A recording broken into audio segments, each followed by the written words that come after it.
Welcome, ladies and gentlemen, to another episode of the Daily Friend Show. I'm your host, Nicholas Lorimer, and today I'm joined by Makone Maja. Makone, how are you doing? Hello, happy to be here with you both. Very good to have you back with us. And we have, of course, Mr. Terence Corrigan. Terence, how are you, sir? It was just a long weekend. How do you think I am? Yeah, there's nothing quite as lovely as a long weekend, and I hope that everyone who was able to take advantage of that long weekend. Let's get into the news for today, and I think we have to start with this story of comments made by Minerals and Energy Minister Mantashe, which I suspect will cause blood pressure to rise when I get started. So, Mantashe was giving an interview to 702, and he's finally figured out who's really to blame for load shedding. All this time, it was right in front of us. He said, when the Eskom board said to the state, listen, there will be an end of the electricity surplus by 2007. Please start the build program. Government delayed it because they banked on the private sector taking an interest. No private sector took an interest. If the private sector has an appetite, well and good, but the state cannot wait for an appetite from the public good to be provided to society. He went on essentially to claim that the real reason behind load shedding is that the private sector didn't come up with the money, and therefore it wasn't really their fault. They trusted the private sector and they were let down by this government, and now they're having to pick up the pieces for the missteps of the private sector. Well, there's a couple of problems with this. One is that Eskom, until relatively recently, were pretty much the only people allowed to build power stations. And two, the government knew very well ahead of time, as far back at least as 1998, that it was going to run out of electricity around 2007, 2008. And it had drawn out a number of white papers and such things. And even at the time when the load shedding crisis first began to hit in 2007, President Thabo Mbeki himself admitted that government's inability to act on this problem had been a contributing factor that had led to load shedding. Terence, for me, the minister's comments here is really kind of the epitome of the sort of nonsense that you sometimes get out of the ANC government. I'm a victim, the ANC is a victim, we're powerless, we're hapless, we can't control the state, nothing is in our power, the private sector is against us, everyone's against us, it's not our fault, it's your fault, really. What do you make of this? Yeah, look, I just want to start with a disclaimer that we do not take responsibility for anyone's heart exploding or their mind aneurysing or whatever the phrase is. Look, I mean, this is just a theatre of the absurd. This is the Valley of the Rubberoons. I mean, a Business Day had an editorial today. There's a very interesting editorial. People should read it. And it made a point in one paragraph about how we have a bizarre situation where you will hear ministers, berating the state and the public service and whatever, as though they are somehow opposition, opposition to it. This reminded me of something I remember reading in 1996. So because I'm old, hardware is going, software is still sort of there, and it said that we have a ruling party that wants to be both the government but also the opposition to the government. This is why you would have ministers waving their offices around with great pride and gay abandon, but then also going out to egg on crowds of strikers, even when sometimes they were striking against the government. And you sort of see this dynamic coming up in some of its discussion documents. I think really what it points to is the complete colonization of the official mindset by political calculations. And they're not even clever anymore. It's just we can by sheer force of repetition will our own reality. And I've said this on the show before, to quote from that philosophical show that used to be on History Channel, Mythbusters, I reject your reality and substitute my own. It was only 2 years ago that the cap on what the private sector could produce was, I think, set at 50,000 kilowatts or whatever. And then it was, they gingerly wanted to raise it, but I remember Mantashe himself saying, "Well, we don't think that it'd be appropriate to do that. People don't want that much." Now that we in Johannesburg, the technically the wealthiest, most productive, piece of real estate on the African continent, are having to make do with 10 hours of darkness a day. Fingers are being pointed, and I think the only thing that to run through the minister's mind is how can I get those fingers pointing in a different direction. It's just so pathetic. And what frustrates me so much is this is a game the ANC has played forever. I mean, famously, I think there was that time the ANC marched against itself in protest of corruption, which was great. But and it does that occasionally, especially the ANC Youth League, who likes to pretend it's a separate organization. But this is a shell game the government has been playing for years, where it simultaneously says that it is the cause of the problem and the solution. In the kind of whole dichotomy between the supposed RET faction and the reformers under Cyril Ramaphosa, it's exactly the same story. It's the sort of, well, you need to support Cyril Ramaphosa because otherwise the other half of the ANC will destroy the country. And we saw in the 90s there was a sort of, well, we're in government but we're not actually in power because the bureaucracy is still against us. This is a party that is obsessed with centralization, that has spent the last 30 years or so strengthening its control over every single piece of organization in the country, whether it be in civil society, whether it be in government, whether it be in the business sector. And it still has the audacity to claim that it's somehow not really, that it's some kind of hapless victim that doesn't direct policy to a ridiculous degree. Makone, what do you make of all this? What do you make of the minister's comments? Yeah, I think the last 5 years of the minister, Gwede Mantashe's reign as the minister of energy over in parliament, have not only been highly regulated but also uncertain. And this just adds to the uncertainty because it creates the impression that private sector is at fault, and that no matter what government has done to enable independent procurement of energy, it's the private sector's fault that has not occurred. But we know, I mean, I've personally tried following up with the different windows that were being created, the bidding windows that were being created to enable independent procurement of power. And at some point, I just lost track because there were so many regulations about how much power people can procure. And instead of just deregulating that environment, creating a conducive space for private sector to enter, I think Gwede Mantashe has just tightened the grip and the chokehold on the private sector. Now it suits him, of course, to abdicate all responsibility onto them. I think it just adds to that uncertainty as far as energy generation is concerned in South Africa. Let me just make one supplementary remark there.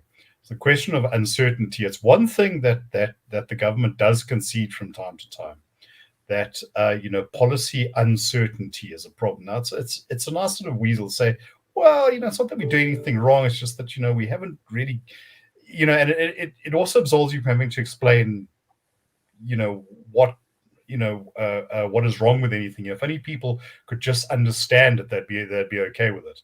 Now, I remember P.W. Botha saying the same thing back in the 1980s. If only the world understood what I was doing, it would be fine. Didn't wash so well there. It doesn't wash so well here. But here's the kicker: we have spent nearly 30 years working towards policy certainty. Do we, when do we arrive there? This is a long journey. I mean, think about it. If we were Korea, this would have been, this would be like 1983. By 1983, South Korea went from this devastated wasteland to having more PhDs per head of the population than anywhere else in the world.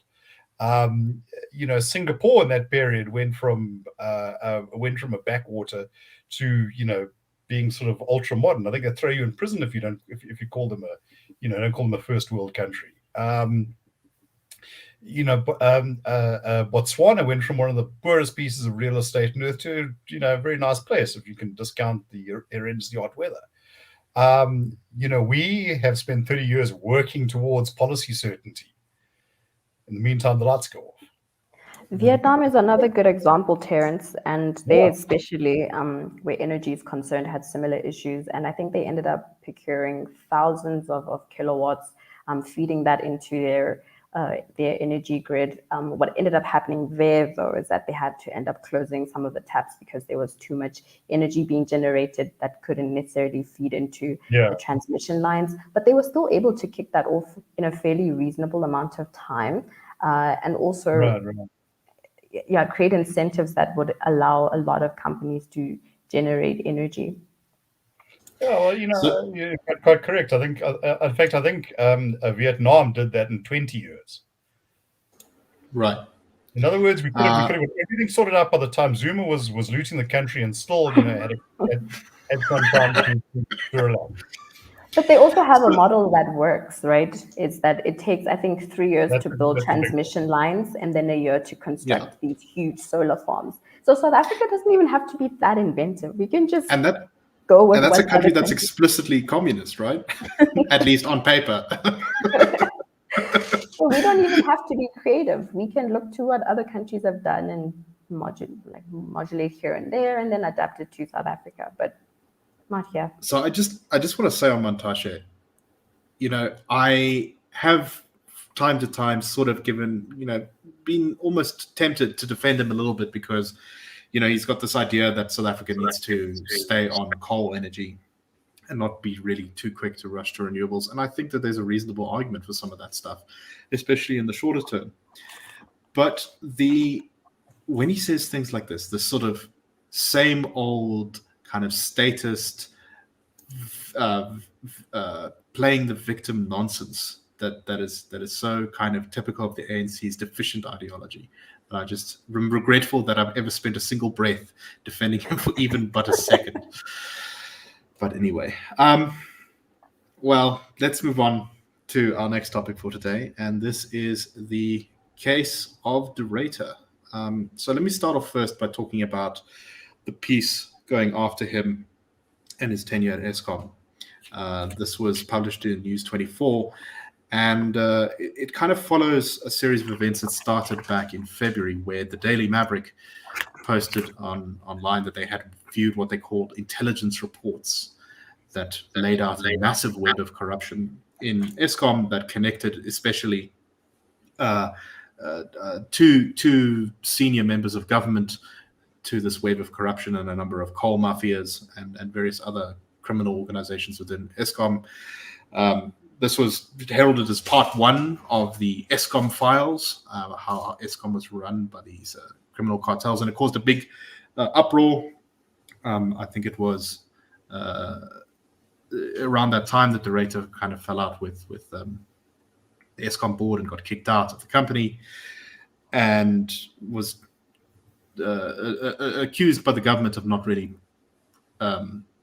giving evidence that there was actually this corrupt web operating in Eskom.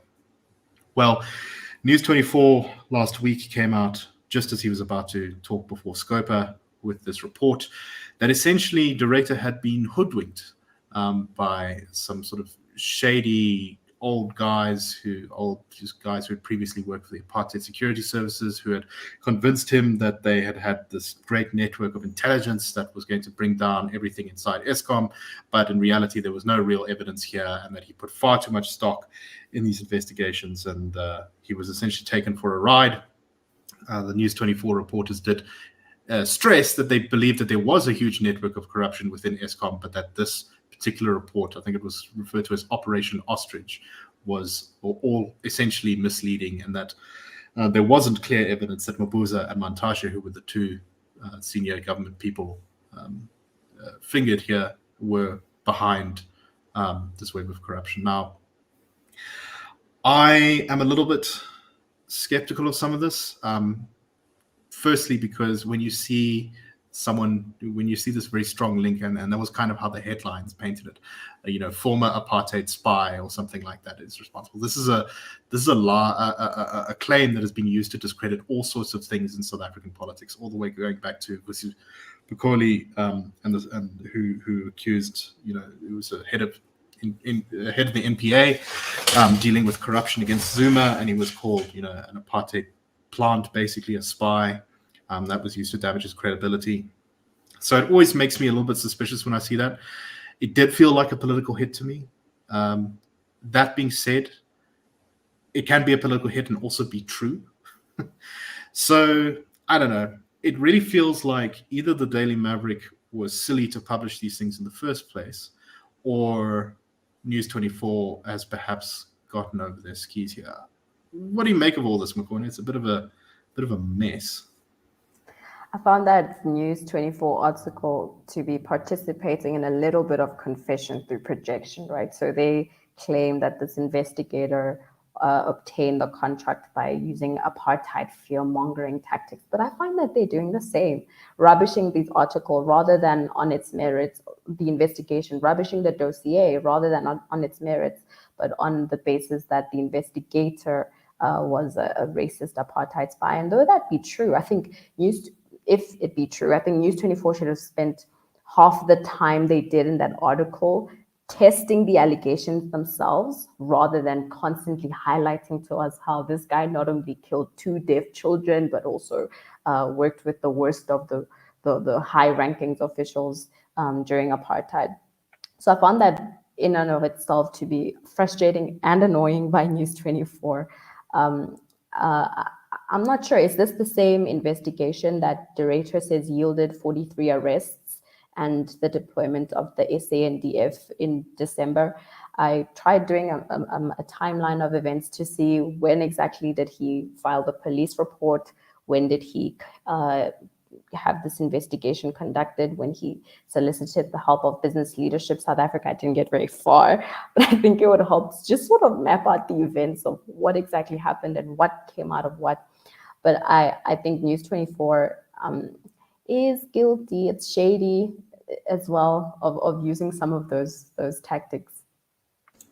So what's been really frustrating for me about all of this is the kind of lack of detail. In the initial Daily Maverick piece, they said that they knew the names of these people who were responsible but weren't willing to release them for legal reasons. And then when de Ruyter went before Scopa, he said that he wasn't going to name names, that he had already told Pravin Gordhan and the head of national intelligence the information, and that he wasn't going to expose himself to legal risk. And now we finally do get some names, and they were the names I think that everyone would have guessed if they had picked them out of a hat, Mantashe and Mapuza. And yet, sort of News 24 said, well, look, we looked into this and we don't find there's any real compelling evidence here. There's no, I think they said there's no bank statements, there's no definitive documents. It's all just madmen drawing lines on a paper, connecting things, like that, the sort of string between 1,000 pinpoints on a board kind of stuff, rather than solid investigative evidence. But it's frustrating because we don't see the dossier. We haven't seen the so-called intelligence reports.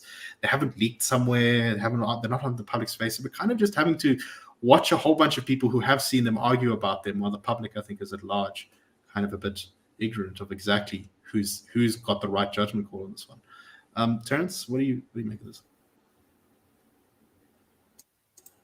Oh, sorry, you muted, sir. Look, I tend to be, my exposure to this comes first and foremost through what was on News 24, particularly the work that Jacques Pau put in. Now, Jacques Pau, of course, has his admirers and detractors, but I rate him quite highly as an investigative journalist. And from what I could take away from what he was saying was that there certainly is a lot of corruption at Eskom, but that it seems that there were lots of leaps of logic and tenuous connections.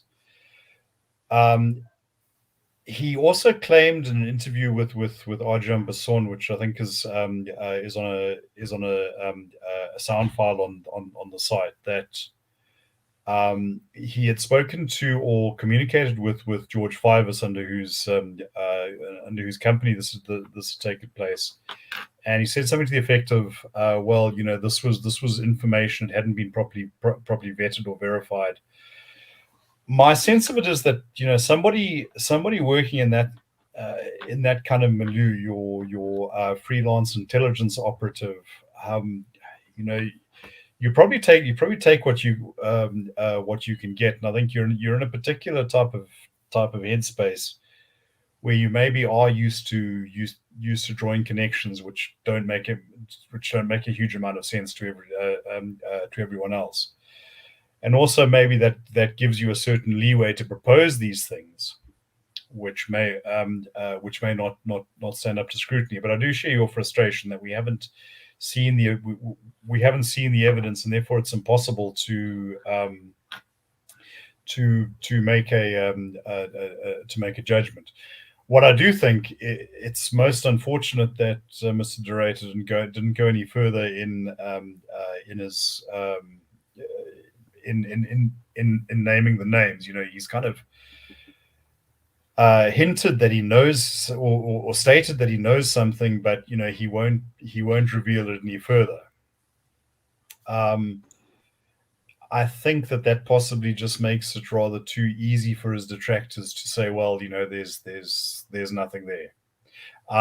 As for the guy being an apartheid operative, well, you know, just because you're an apartheid operative doesn't necessarily mean what you're saying what you're saying is wrong. I think that the issue comes down to what is the quality of your information. And certainly going by what Jacques Pau has written, it doesn't seem to be great. You know, look, remember something. You know, Jacques Pau, you know, built his reputation on his work around the hit squads in the 1990s. But you know, he also wrote a scathing critique of that book, The Boys of Bird Island, which supposedly exposed this paedophile ring at the highest levels of the National Party government. And you know, I'd read that book twice in utter horror. You know, dealing with the supposed abuse of children. But I did have certain misgivings, and you know, he pointed out actually that there are certain details that just can't be correct. So as I say, you know, my inclination is to take what he says seriously, but we would need to see more to make a proper determination. Right. What makes all of this a little bit more frustrating on the Jacques Pau end is that he had this embarrassing episode where he wrote this piece. I think it was when he still worked for the Daily Maverick, claiming that he'd been mistreated by, I think it was the police. I didn't understand that one bit. Yeah. I think you've been sucking a bit too much on Grandpa's old cough mixture there. Eh? Well, that seems to have been what was involved here. So he writes this piece, and then the next day or shortly after, he basically says, "Oh, actually, no. I went and I looked at the security footage, and it didn't happen like I said it did. And oops, my fault. I'm withdrawing this article." I'm going to protest against myself. Right, and so he, you know, then he kind of disappears from the Daily Maverick. So there is this sort of underlying personal thing now, where you kind of like, you know, maybe he wants to prove that he is still the king of investigative stuff. But that was a bizarre episode. That was a very strange episode. So Makone, for me, the final frustration, however, though, and you can already see it in this discussion we're having now, is that we are in very big danger now of the entire discussion about Eskom being dragged down into the sort of argument over the details of who was corrupt or who was a fool, or whether de Ruyter was good or whether de Ruyter was bad, and the usual the actual solutions, the policy discussions, the policy changes that need to be made in order to fix Eskom are just going to kind of be left by the wayside while we have this big fight about whether certain people are corrupt in Eskom. What do you make of that? I think de Ruyter is to blame partially for a lot of that, because you have to contrast his interview with Andre Larsen versus his appearance at Scopa. I mean, he appears to be very brazen when he talks to her, very confident, but then he appears in front of Scopa where it really matters, and suddenly he's tucked his tail between his legs. And I'm somebody that usually comes to his defense, but I think on the back of that Scopa appearance, he gives a lot of credence to what his detractors have been saying, that this guy doesn't know what he's talking about. He's just using corruption as a cover-up for his poor performance at Eskom, which was poor. Load shedding got worse under de Ruyter. I don't think that his appearance before Scopa helped his credibility one bit. It's just incensed everyone and gotten us bickering back and forth. But I look forward to tomorrow's appearances. I believe members of the Eskom board will be there. And hopefully Scopa can do something to elicit more binding evidence from the participants. And I also just wanted to say, de Ruyter is the same guy that said he filed the police investigation, but then didn't follow up with the investigation even a year post making these affidavits to the police. So there's a lot there that I think we should just maybe wait out and see how it plays out. I wouldn't put too much faith in the scope of stuff, because I see already Minister Pravin Gordhan and the chairperson of the Eskom board have both said that sorry, we can't be there. So it's just going to be... Pravin's going to be in China, so I don't think it's one of those. I'm not sure about where the chair is going to be, but sure. Either way, it's probably going to be disappointing. Terence? Let me say that the defanging of Scopa after during the arms deal and subsequently to a greater or lesser extent was one of the saddest and now almost forgotten chapters of South Africa's democracy. That was one committee where there was a lot of cross-party cooperation, and where they were actually at least bringing things to public attention. But when it started to ask too many questions about things like who was getting discounts on 4x4s, they were placed under political control. I think that was the exact word used. Just disappointing from top to bottom. I'm really frustrated by all of this. But anyway, okay, so we had another story here about tariffs and BRICS, but I think we don't have time to properly go into that. So I'm going to just very briefly talk a little bit about what's going on in Sudan. So I'm sure anyone who's followed the news will know that Sudan is in yet more political turmoil. This is a country that has had probably some of the most tumultuous history since its independence. It's had, I think, multiple civil wars, including one which broke away the south of the country to form a new country, South Sudan. And it had a long running dictator, Omar al-Bashir, who is one of the nastiest world leaders, responsible for a genocide in Darfur and also against the people in South Sudan. He came to power in a military coup, and there were major protests against him, his running of the country, the economy, all sorts of things in 2019. And he was overthrown in another military coup, but this one at least with some sort of genuine popular support, it seems. There was this transitionary government which was looking at taking forward Sudan into a place where it would finally have a civilian government rather than this kind of military-centered state. But that fell apart in 2021 when the chief of the armed forces, Abdel al-Burhan, and a head of a large militia group called the Rapid Support Forces, Mohammed Dagalo, teamed up to overthrow this new transition government and return the country to military dictatorship. Well, that marriage didn't last long, as these two forces, the army of Sudan basically and this militia, the Rapid Support Forces, have now fallen out over who gets what. Presumably they're fighting over how to divide the spoils, and Sudan seems to be spiraling now, despite multiple ceasefire attempts, into yet another gruesome civil war, and possibly it's the worst one yet. There's been fighting all over the country, particularly in the capital, Khartoum, in central North Sudan. So the potential consequences of this seem pretty bad.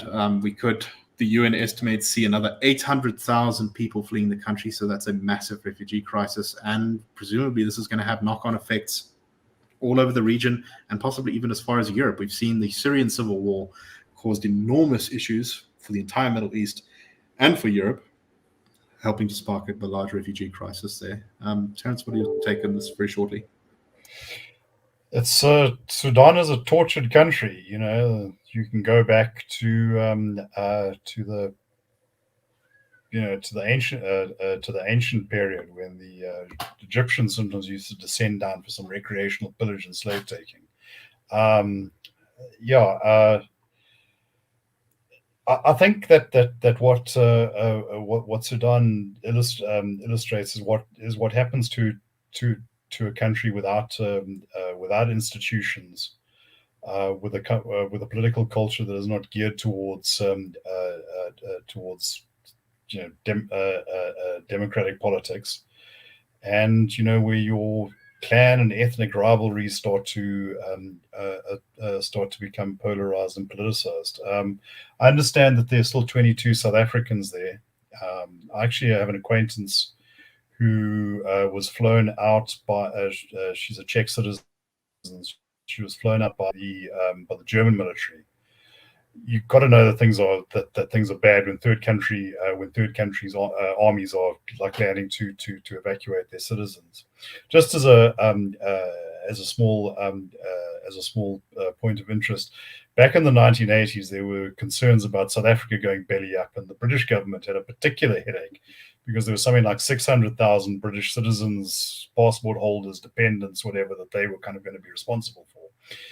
And there was also a sense that they were also going to be responsible for large immigrant communities of Portuguese, Germans, Europeans.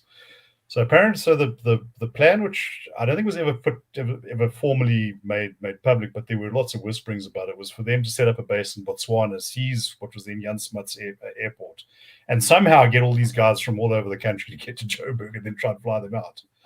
Fortunately, we managed to stave that off, and that's why institutions are so important. That we've been able to at least keep a semblance of a state. Indeed. Considering everything we've just said up till now on the show about what's going on in SA, it can always be much worse. Makone, any brief thoughts before we close up for today? Just that it's a very conflicted country, but when you speak to regular Sudanese people, you instantly recognize that they don't identify with a lot of how their governments operate. So this is very much at a military level, not at the individual Sudanese person, which is comforting to know that a lot of them would probably not support these factions or wars to begin with.